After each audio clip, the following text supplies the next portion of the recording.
Artlab, and what attracted you into making this film? Okay, we are online. We are Mm-hmm. online now. Yeah. Okay. Yeah. And I yes, I discovered Artlab from a local newspaper, reading a local newspaper, and I was really attracted by this thing, and I get to know to know people, to Mm-hmm. know what they are doing there. Mm-hmm. And I met two young people, I think 20 or 25-year older, Mm-hmm. and they show me the building, Mm-hmm. and I was really curious to watch things, and the apartments were to be about to be renovated, Mm-hmm. and I see these young people for me very interesting, very full of energy, with the will to change the world. So I found it very interesting for me, and I think I had to tell this story, even if it was not already made. It was starting the story, yeah, and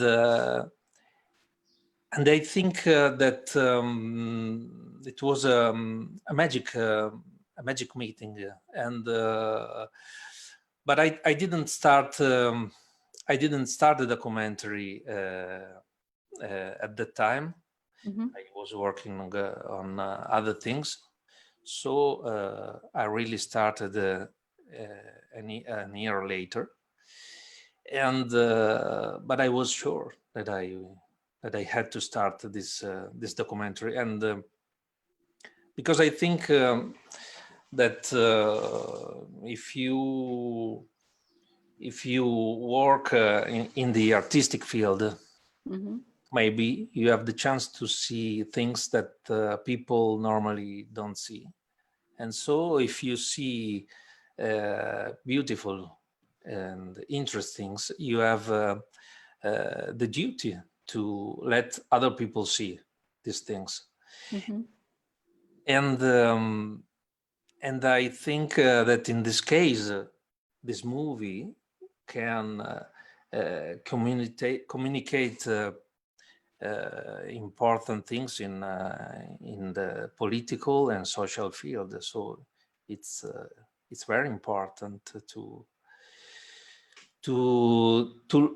let the people have another perspectives on things, Mm-hmm. because you usually read the newspaper, you watch TV, you are on the web, but probably this media, they tell their truth, and maybe is not the truth, the general truth.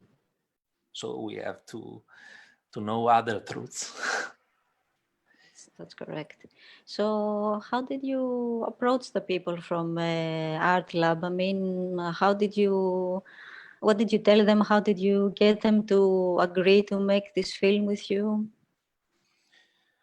Okay, it was a process. Mm-hmm. Yes, I tell the people, the two people I met immediately, that Mm-hmm. I wanted to do a documentary. Well, I started a year later, but I told them immediately. And then a year later, I began the documentary, and I immediately started shooting a demonstration, an important demonstration. We see this demonstration at the beginning of the film, Mm-hmm. and other stuffs. And I feel it was a very important moment for the collective, and there was more and more energy. So So I couldn't lose time. But yes, there was a problem. The problem was to have the chance to do the possibility to film anything. We are not talking about simple things. We are talking about people's lives and people who choose maybe to do illegal acts. So they risk themselves, and you can't shoot anything. So you can't arrive there and yeah. I want to do a documentary. Yeah, okay. They told me yes. They told me yes, but then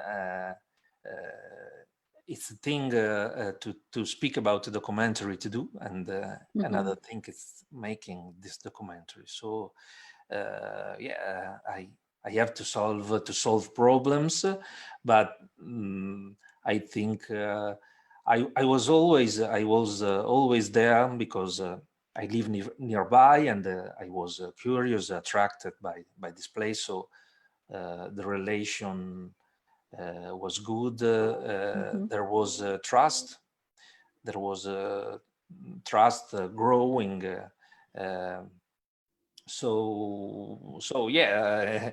If you shoot this kind of stuff, you have to know that yes, people can say to you, yes, you can shoot, you can do this documentary, but there will be the time when someone will stop you, because you are not doing a documentary with one people.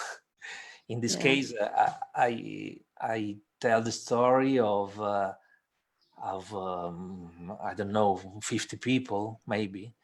Yes, the assembly often were little, so maybe there were 10 people, 20 people, but in the action, in demonstration, there were other people. So it was hard to have their consent in every moment. Okay, but was there like a moment that they said, okay, don't film him now, or don't film this, or don't put this in on your documentary because we don't want people to hear what we are talking about or what actions we're going to take, or well, you know that people have different sensibilities. So there were people that they didn't have problems to be filmed, to be shooted, and other people, for other people was different. So when I shoot the most risky footage of the documentary, especially,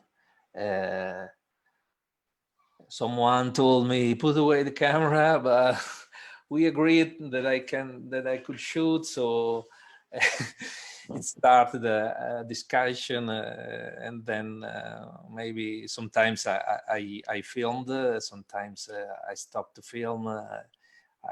I had always to decide what to do. And yeah, it's interesting talking about filming assemblies,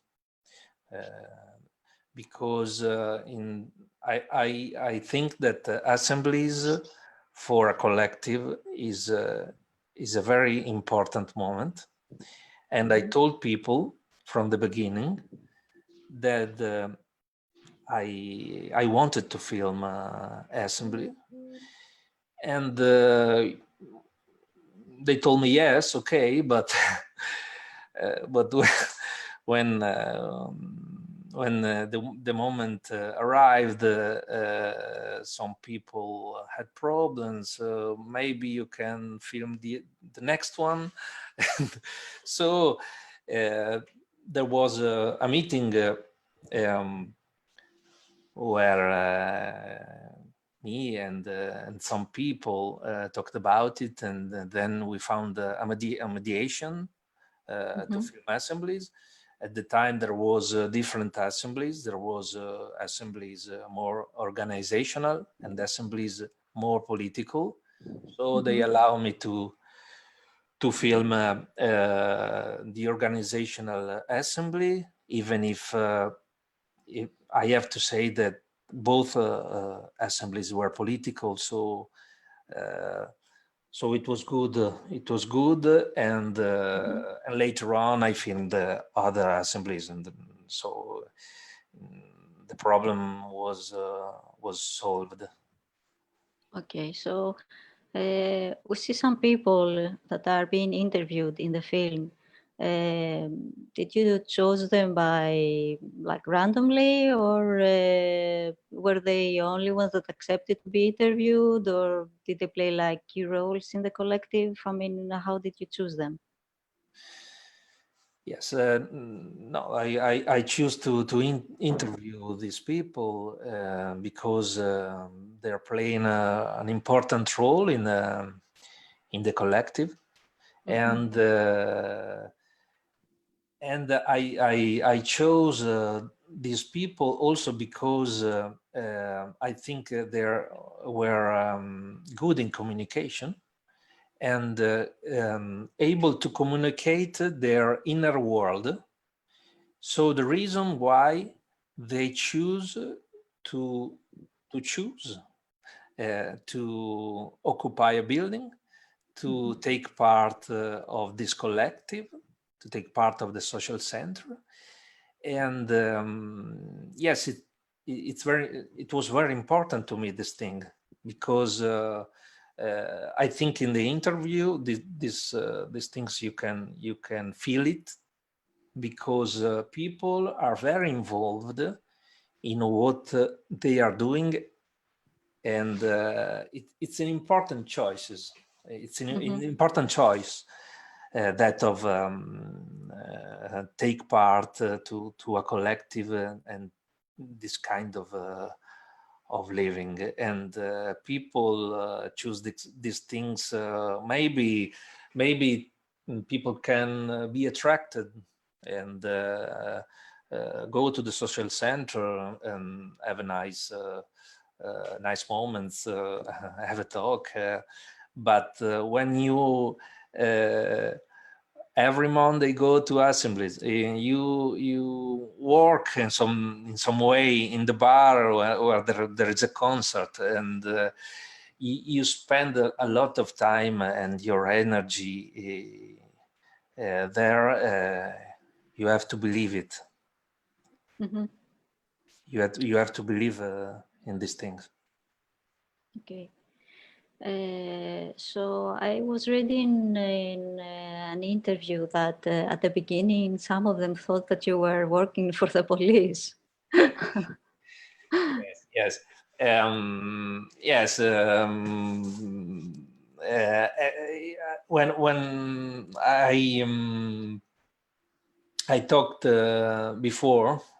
Before I was talking about yes, the first moments, the first months, and the need to have the trust.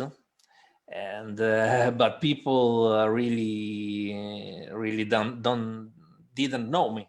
The people really didn't know me. So and I think that social centers in general, they think often to be the center of the world, we can say. So they feel other sides, the eyes of the police, of institutions, seeing them, but often is not true. Maybe the world is going in another direction, and is not really interested in what you are doing as a social center. So people fear, in someone feared, have the doubt that maybe I could be a police member, but fortunately it was not. Okay. Because I'm interested in what you said, because we see in the film that the reaction of the authorities and of the police is different. I mean, in some cases, they just come here and they see what they are doing. Yeah. And in other cases, like a demonstration, they come and they violently pick them up, or you know, the rector of the university comes and he's very diplomatic and he's talking to them. So how was their relationship with the authorities? Was it a mixed situation, like you said, a bit of, you know, ignoring them or patronizing them a little bit, or I mean, and the reaction of the people who were coming in and out of the spaces that they occupied, were they supportive to what they were doing, or were they were just, you know, coming by, looking at them and just saying, okay, there are these crazy youngsters that are just there sitting and doing their own stuff? Yeah. Okay, we are talking about different situations, and things changes, and I can answer to these questions in one way, because there were different occupations, actions, demonstrations, and the reaction of the police and the institution was different. The building of Artlab was occupied in 2011. I wasn't there, but I know that this building was really abandoned for 20 years. So yeah, it's difficult to say, give me back my building. 20 here that you don't use it, and you can say it even if you are the university or a public institution. So things are different, and we see in the movie different situation, yes, and I think that in general, the local police, the police that works on demonstration, on actions, know more of this kind of collective, and because there are demonstrations in the city every year, a lot of demonstrations, so they know themselves, and maybe the police talk with the activists during the demonstration. And I think in some case there is also, let me pass the word, a sort of theatrical play. I could mention the incinerator. I really don't see in the film this moment, but the police arrived, and then the leader of the group talked with the leader of the police. The leader of the group explained to the policeman what was happening, and they found a mediation after I think 1 hour. All the activists was outside the plant. So the things are different, and you see the people arresting, the police arresting people in the office of the company that gives supplies. And yes, that one was another situation. There was people in their offices. The company called the police, so the police had to intervene, and they choose to arrest people, but they were freed in the same day. The same day they were freed. So it's difficult to have a relation with the police, but there is people knows how to relate the activist knows how to relate to police, to the police. Okay. But I was interested in the incinerator because at some point we hear someone like giving you instructions, like hold the camera up or do this or do that.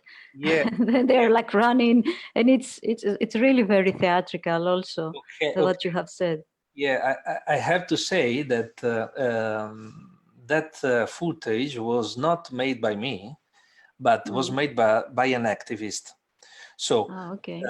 in the movie, the most part of the footage that you see is shooted by me, but there are some footage that is shooted, a little part of the footage that is shot by others, and in this case it was shot by an activist. So yes, it's not declared in the movie. I think it's a good thing, because we see from the eye of an activist this thing. And but it was not me, sorry. And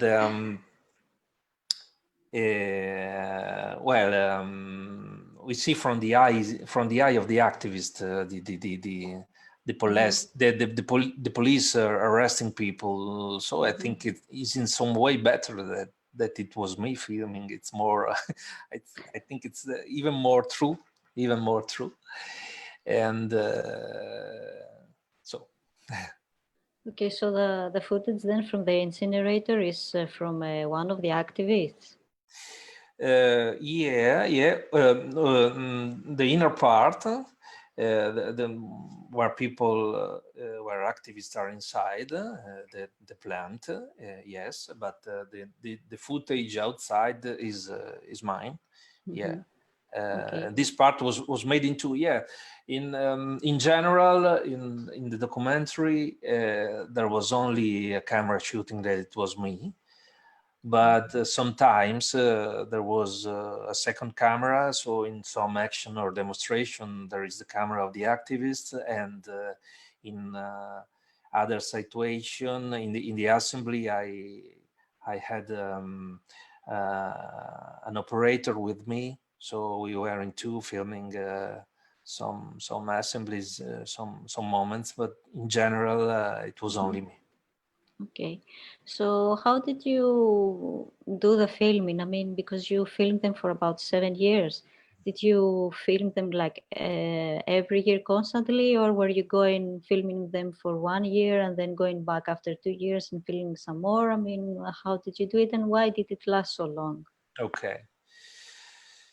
Well, it lasted so long for, I think, for two reasons in particular. And the first reason is that I started to shooting, yes, with some ideas, but I wanted that I knew that I had to wait the facts to happen. So I knew I had to be patient and to film and to film every moment. I thought it was good to film. So it's not a good it's not a good way to work, but in that moment I was also knowing the collective. It was all even a way to learn things. So I was learning things and filming, and yes, and I thought that this story needed time. I needed time to build an arc, a time arc, a development of the story. If you don't have time, it's more difficult to build an architecture. And in this time, I wasn't filming something in particular. I was filming all the activities of the collective. So it's really hard to think to do a movie with a beginning, a development, and an end. So only filming what the collective do. So I waited, and the things happen, and I think after 3 or 4 years, the end of the movie is the final images. The last occupation is on 2015, and in 2015 I knew I had all the, not all the images, but the story is it was ended in some way.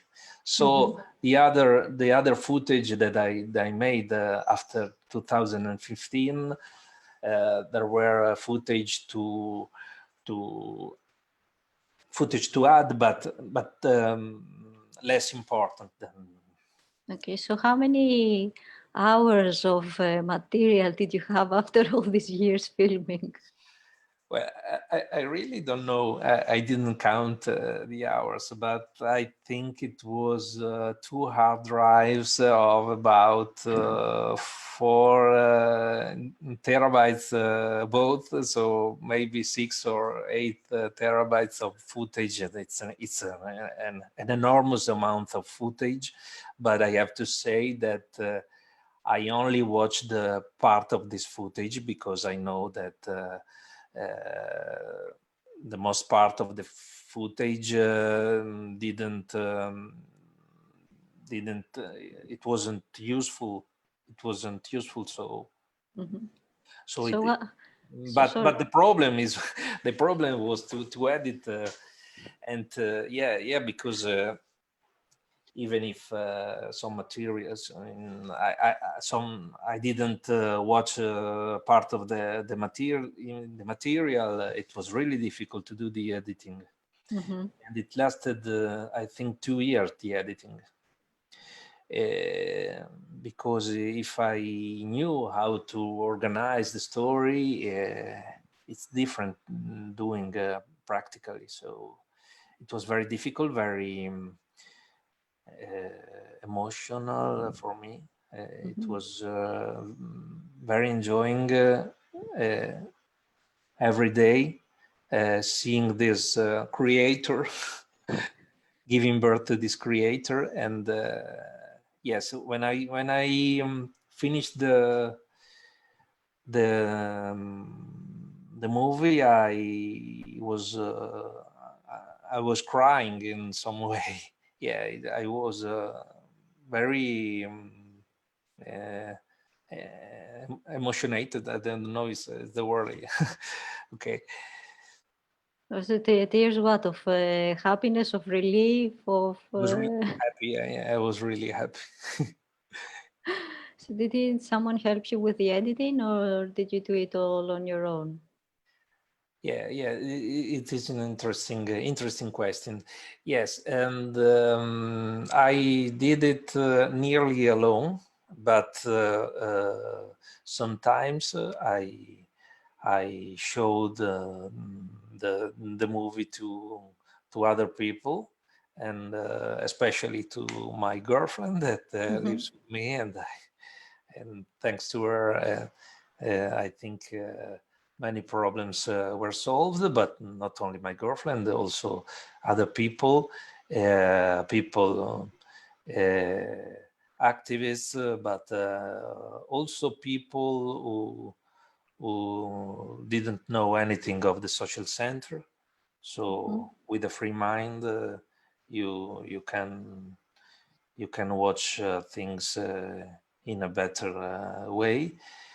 And I searched for another editing, but it was very editor, but it was very difficult for me to find another person, and because I think also because of the complexity of the project.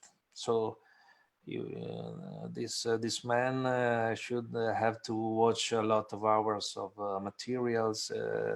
I should have to explain all the projects. It was really difficult. So I proceeded in this way, and I think the result at last it was good because people tell me this. Okay. So how did you organize your filming? I mean, did you know beforehand what they were going to do? Did they inform you about, the demonstrations or the occupations? I mean, how did you communicate with them about that? Well, it was not a problem for me because I attended the assemblies even if when I wasn't filming, and we live nearby. I was in their Facebook group, and I was constantly informed of everything. So it wasn't a problem. Yes, it's well, I can say that this documentary in some way is a really part of my life because it's really near to me, and I think that in general is not so for other documentaries that should but that do other projects. It's different, and probably the next project for me it will be different. But for this project, I was always near to these people in some way, so I was informed. Okay. So at some point you focus the film on the activities of the Home Rights Network. Why was that important to be in the film, and what is the connection to the Artlab? Okay, I think that is an important part of the movie because the activists had a relation with not only with migrant people, but also to local people in need. And so we see in the movie dramatic situations, people without electricity, without gas, without water. That is fairly illegal. And so it was an important moment, and I have to say that part of the activists of Artlab were part of the Home Rights Network. So there was already a relation, but in particular in 2014 and 2015 there was a strict relation, and so I choose to follow these moments, and we can see the part of the movie that is about the Home Rights Network is in some way divided in two. In the first part, we see local people with local poor people, and then we see migrants people who didn't have the problem to pay bills because they don't have a roof, they don't have an house. So we see a woman tell that she didn't how to know where to sleep the night before, and she slept in the garden, in a garden, in a public garden that that is nearby the social center. So we see a graduation of problem. Graduation, I don't know, is the correct word, but we see local people have problems and migrant people have bigger problems. And then this part is important because in the last occupation, we see in the end of the film, in some way the social center is doubled.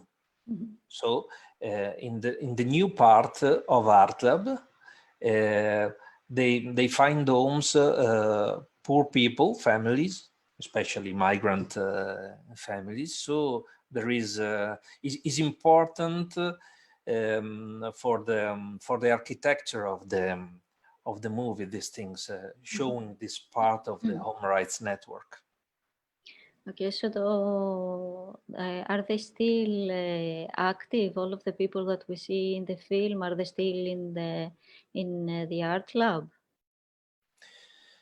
Yeah, Artlab is still alive. Things are not really changed. We see in the end of the documentary that an agreement was found between institutions and the social center, but the situation is the same because nothing has really changed the situation, and the social center is still not really legalized. There is the new part that is in some way legalized, but it's difficult to explain. The social center is still active. Mm-hmm. I think this phase. In this phase, we have more projects. Is a less conflictual phase. There is less conflict. So it's interesting, but probably there is less emotions, maybe, to do a documentary.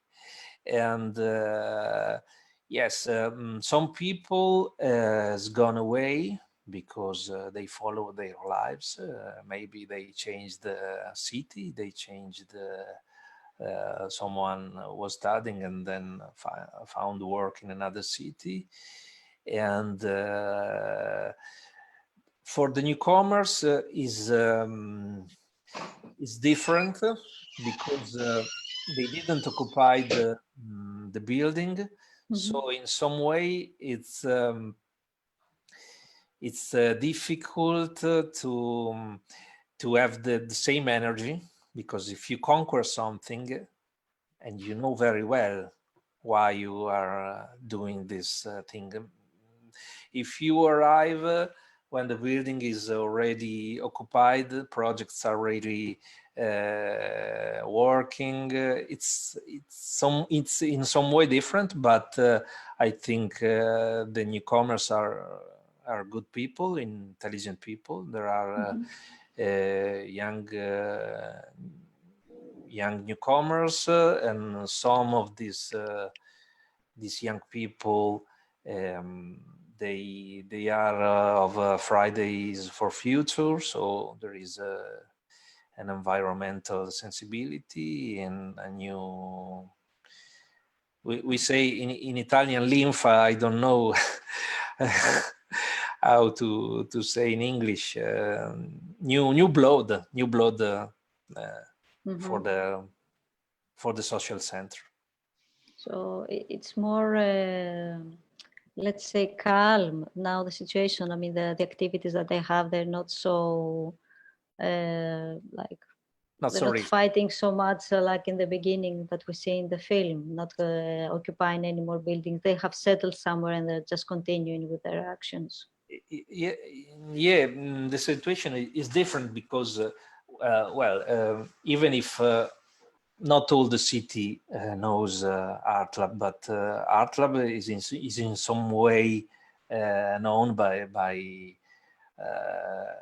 a lot of people, by institutions. So the social center has relations with organizations, associations, that volunteering. So it's I think now it's a phase where it could be interesting to find a sort of legalization. Maybe it's not it's not the choice that you have to do, but the situation is going to change when maybe when the mayor will change, maybe when the rector will change. We really don't know. Things are always changing. So if the right, if in the next elections there will be another mayor, maybe of another party, things can't really can really change. Okay, so how was it for you to film on your own? I mean, was that helpful because you were on your own and people didn't feel that they were intruded by a big crew? Was it difficult for you to be on your own? Yeah, it was difficult because when you're on your own, you're on your own, so you can count on other people, and but it was in some way necessary because I built this trust with people, and people trusted me, and maybe if I were there with other people with big cameras, it,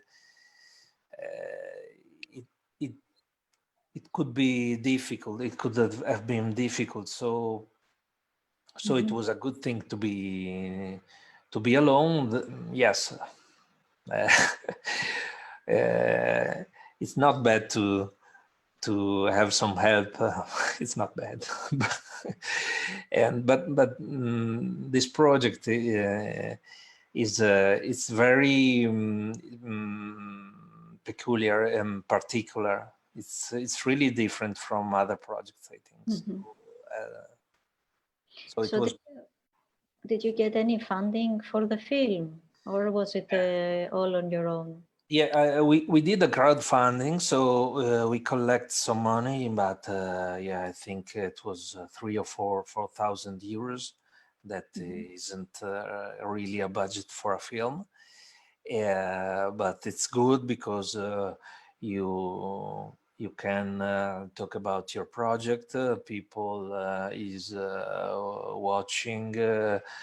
People is you can involve people into what you are doing. Yes, it's good. And but it was really difficult to ask money for a project like this because I tell the story of a collective that criticize the system at 360 degrees, and it's strange to go to a bank, please give me some money to do a documentary about a social center, or maybe to a private company. And these companies, these institutions have money, but they give money to other projects. Well, it's good that this didn't stop you and you concluded your film anyway. So Yes. is it easy generally to get funding for making documentaries in Italy? Yes, it's possible to have funding in Italy. There is bureaucracy in Italy. Of course, here too. There is a lot of bureaucracy, but it's possible to have some funding, and there are announcements. Yeah, it's a slow process. Yeah, a lot of projects are funded in some way, but yes, you need to have time. You need to have maybe a company with people that work about announcement, that knows where to find the money, and yes, it's a job. It's a job finding for fund, and well, maybe I hope the next project will be funded in some way. Okay, so what is your next project then? If you have something. No, I have a lot of ideas, but I really in this phase I think I have to do promotion of this documentary, and to do distribution as I can, even if in this Corona phase. It's really hard. It's really difficult to think how to distribute a film, and we were about to start in a cinema in March, and but we had to stop the first projection of the film, and maybe we'll do it in autumn. I don't know when. And well, it takes time to do distribution. It takes time to do promotion, to be on Facebook, to be on your site, to update all the informations. So yeah, I have other ideas. I think probably the next things I'm going to do are musical video clips, because they are I like very much music. I studied music, so and I think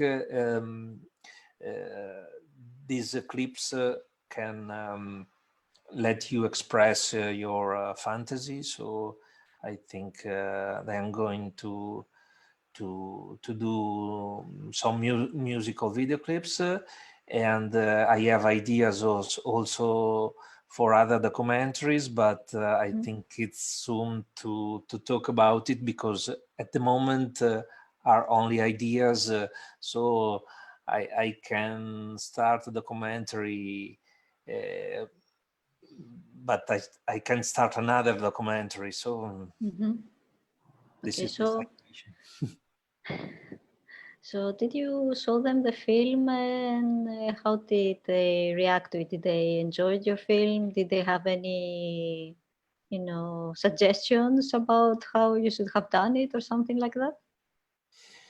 Yeah, the activist saw the film, I think, 1 year and a half ago, and it was an editing similar to that to the actual editing, but it was longer. It was about 2 hours.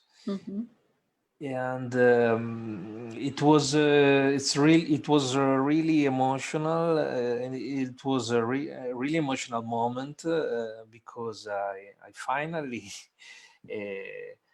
saw the end of this movie, and I shared my emotion with people, with these people,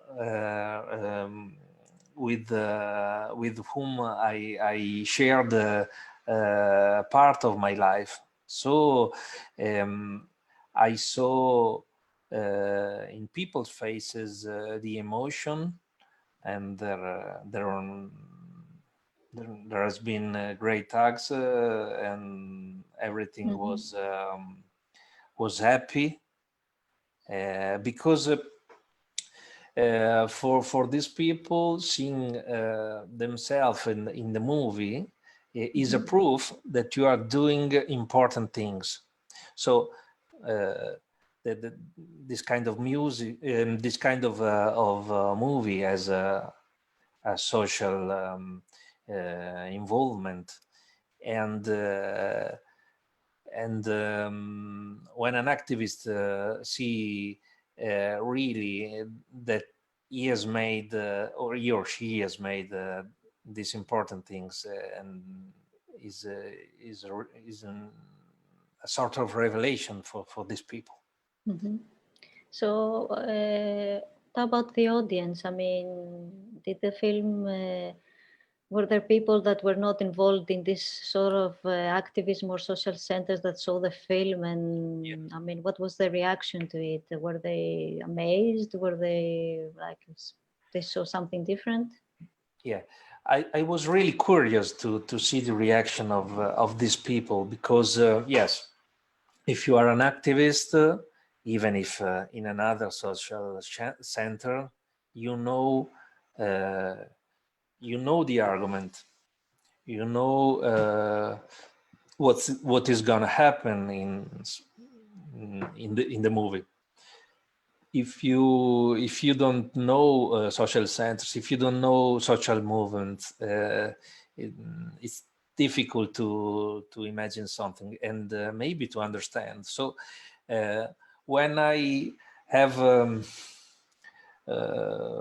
when I show the movie to people who doesn't know social movement, I saw that they understood the architecture of the movie. So I had the proof that I did the right choices in the editing, that the story was comprehensible, yes, and there was I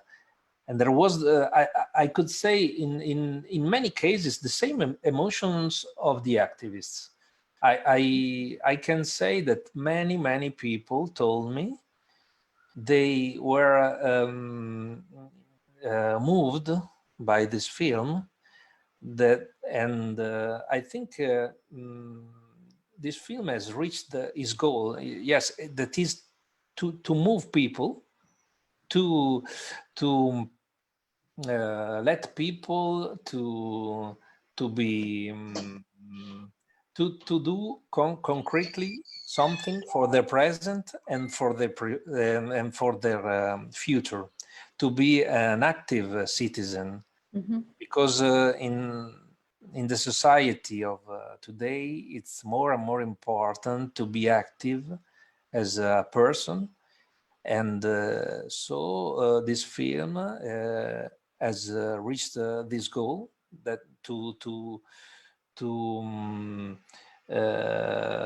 let people to to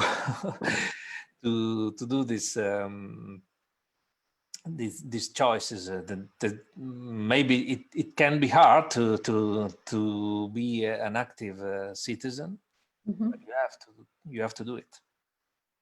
So this is, it's very positive that people were moved by the film, and I think it's very important what you say, that that it's very important nowadays for people to be really active about what is going on their community, because things are changing very rapidly.